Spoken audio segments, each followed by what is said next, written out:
Hey friends, it's Gina. Welcome to the Rebookery channel. I don't know about you, but I suffer from too many journals, too many things going on at once, being overwhelmed, trying to figure out where to put these memories or where to journal about this.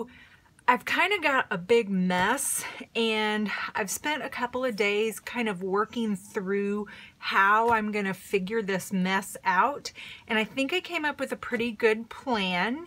And hopefully, if you're suffering from that overwhelming being behind, not being caught up with your memory keeping and journaling and stuff, hopefully maybe this will kind of give you a direction to maybe work through your own confusion that you may have. So I started off with my journals that I'm currently working in. This is an insert that I'm currently working in.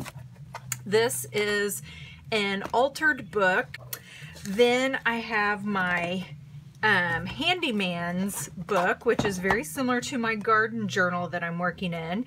And I've been working in this one for about a year, and it just is the same setup. It's one of those 5-ring binders. And then the last one is a book that I just recently made. It was my grandma's very first cookbook that she had ever bought. And so I found this copy, and so I turned it into a journal, but it's not done yet. And I also have my garden journal that I'm working in. So if you look at this, I've got 1, 2, 3, 4, 5 journals. That is incredibly confusing. That is way too much. I can't keep track of it. I feel like I'm not making any progress in any of them. I need to figure out where I'm going with this. So I've kind of been mulling around this, and I decided to do what I did when I started my garden journal, which is make a plan. So I took a piece of paper, just a scrap piece of paper, and I went back to the whole thing of what is my purpose. Like, I'm really big on this. What is the purpose? If you don't know what the purpose is, then why are you doing it, type of thing. So I went back to it and I thought, what is my purpose? And so I listed my 5 journals that I have here, and I went through and decided what each of their purpose was. So for my garden journal, I'm good with that one. That's why I put a check mark there, because my garden journal, it has a purpose, and I have no confusion about working in this book. I know exactly what goes in this book. I know my plans for this book. I know what the end game will hopefully be, and I'm good with everything that needs to go in this book. And so I just wrote my purpose for my garden journal is to document and plan my garden and my lawn. Garden journal, check mark on that one, because I'm good. Then I started to think about my traveler's notebook. I love my traveler's notebook. I loved working in the traveler's notebook. I worked in it all last winter and all this spring, and I like the size. I like that I could just carry it with me, but I also didn't like the size, if that makes any sense. Sometimes I feel like I've got a lot of memories or a lot of things, and I just couldn't keep it all on those small little pages. I thought about why not take the traveler's notebook and turn it into a planner. So that's what I did. I sat down this morning, and this was just an insert that I had made, and it's just got a bunch of junk paper and stuff in it. So I just went through and put a week on each of these spreads.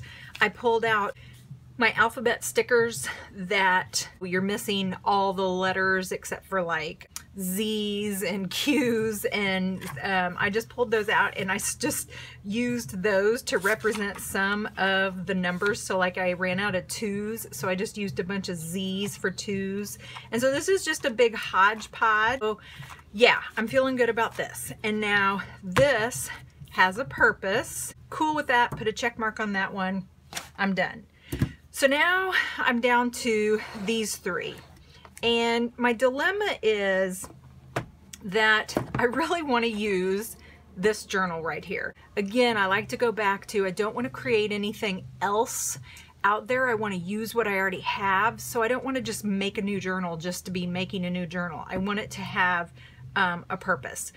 So while I like this and I want to use this book, I got to figure out what I'm going to use it for. So then I went the 2 that I had been working in, but this just was an old book that I found somewhere, and just felt like it was a sad little book. And so I just pulled out a lot of the pages, and then I glued pages together and added chalk pastels and some other papers and some paint.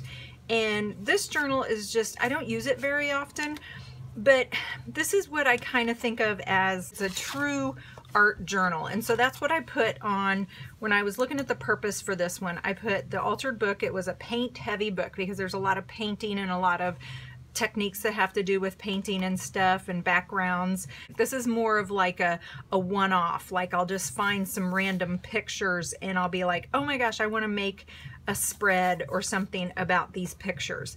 An occasional journal, I guess is what I want to say. Ooh, I like that, an occasional journal. So this is an occasional journal. It's very paint heavy, and it's just where I like to play with art. Okay, so now that I established that, I'm going to put that over there. So then I'm going to go back to my plan. So I know that this is more of a play journal. And then my handyman book, this is like a scrapbook. This is very photo heavy. It's very eclectic. There's not a lot of journaling in this one, not a lot of writing. It's got a mix of old stuff and current stuff. As I flip through here, I kind of look at what I already have. I have some pictures of my dog, have some old pictures of my son, something recently that just happened last fall, some kind of recent pictures of my son when my daughter bought her wedding dress, just some pages that I've made, but I haven't, like background pages, but I haven't put anything on them. I feel like there's so much going on with this. I need to maybe rein this in and figure out how to make this more something that's not so scattered. So a couple of things I thought about. I could make sections kind of like I did with my garden journal. I could also do a table of contents. When I was trying to figure out, well, where am I going with this journal? I found this on my shelf and I was like, oh, that's what this could be. This could just be a parade of stories. And I could have stories from like 2008, but this was a really funny story that happened in 2008.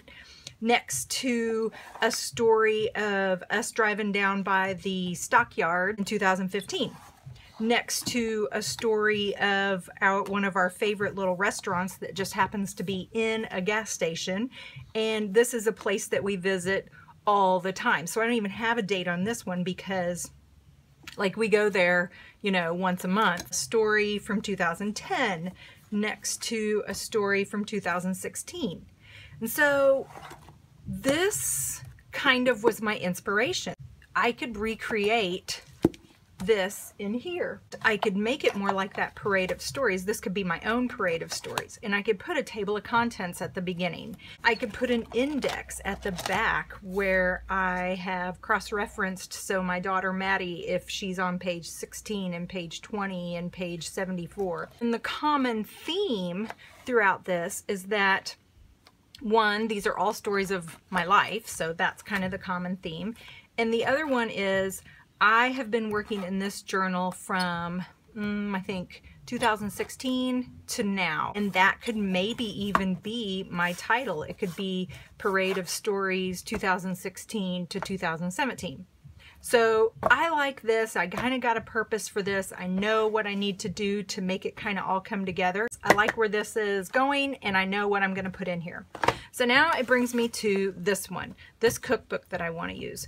So I went back to my plan and I thought about, what if I took the components of the handyman book that I really like, that I'm going to use it photo heavy and I'm going to document, and it's going to have a little bit of journaling, but it'll have a lot of scrapbooking memories, collage, it's very eclectic.